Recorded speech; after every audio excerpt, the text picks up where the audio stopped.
موضوع رو برای شما بیشتر توضیح میدم. همونجور که اشاره کردم ما هنر سرینویسی رو داریم.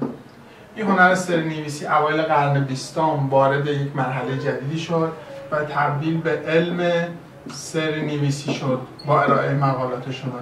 علم سرینویسی و وقتی کمی پیشرفته‌تر شد و شاخه‌های جدیدی ازش به وجود اومد، تبدیل به مقوله رمزشناسی شد.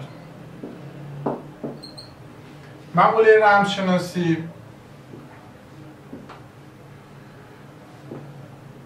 امروز در فضای سایبری و امنیت اطلاعات یک موضوع بسیار بسیار جا افتاده و کاملا مورد توجهی هست و صدها و هزاران مقاله در این زمینه رمزشناسی نوشته شده و بحث‌های بسیار زیادی درش در جریانه.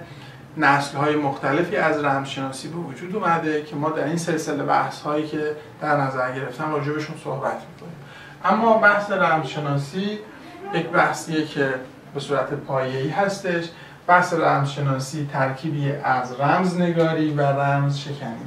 پس ما موضوع رمزنگاری رو داریم و موضوع رمزشکنی.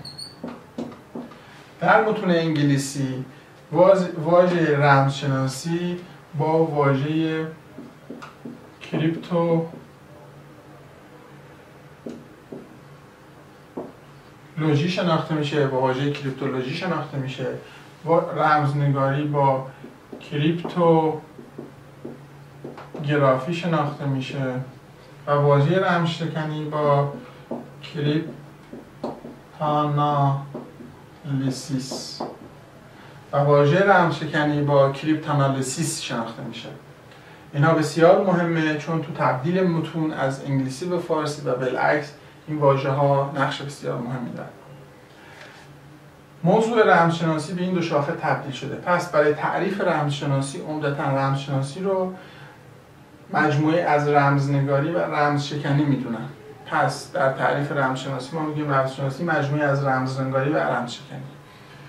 گروه رمزنگاری و گروه رمزشکنی همیشه بر علیه همدیگه کار کرد. یه عده افرادی بودن که سعی کردن محتوایی رو تبدیل به رمز کنن به طوری که برای دیگران قابل درک نباشه.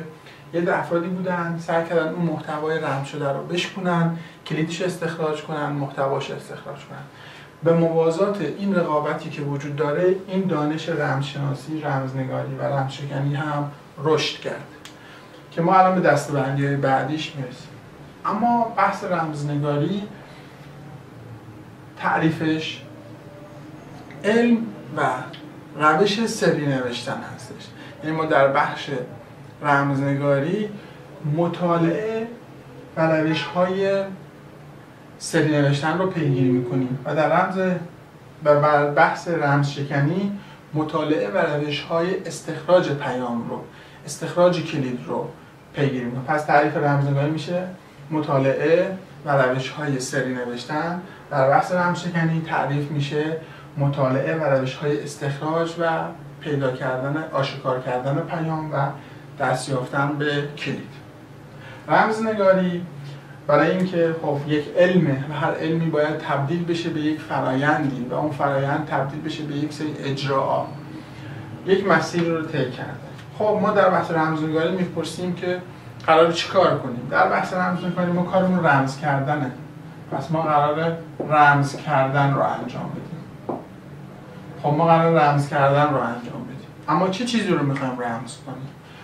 موضوعی که قرار رمز بشه یک متنه که ما اصطلاحاً بهش میگیم متن اصلی، اون متن اولی.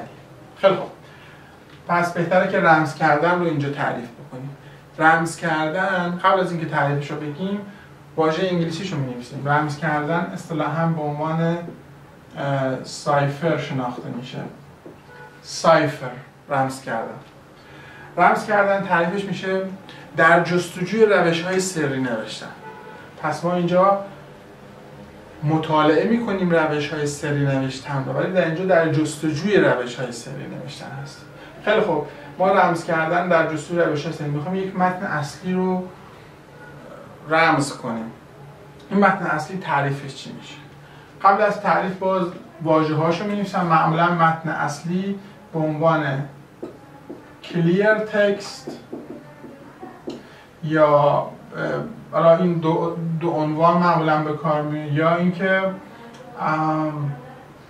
کلیر تکست معمولا به کار. البته باید در نظر گرفت که متون چون متون متفاوتی بوده، این واژه‌ها متفاوتی در معنی هیچ فرقی نمیده و واژه بعدیش پلین تکست هست.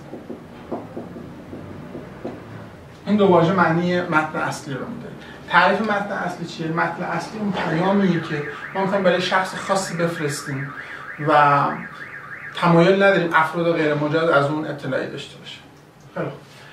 برای اینکه ما متن اصلی رو رمز بکنیم نیاز داریم که یک ابزار تبدیل در واقع نیاز داریم، یه ابزاری که بتونیم متن اصلی رو به متن رمز شده تبدیل بکنیم. پس ما در اینجا ناچاریم یک ابزار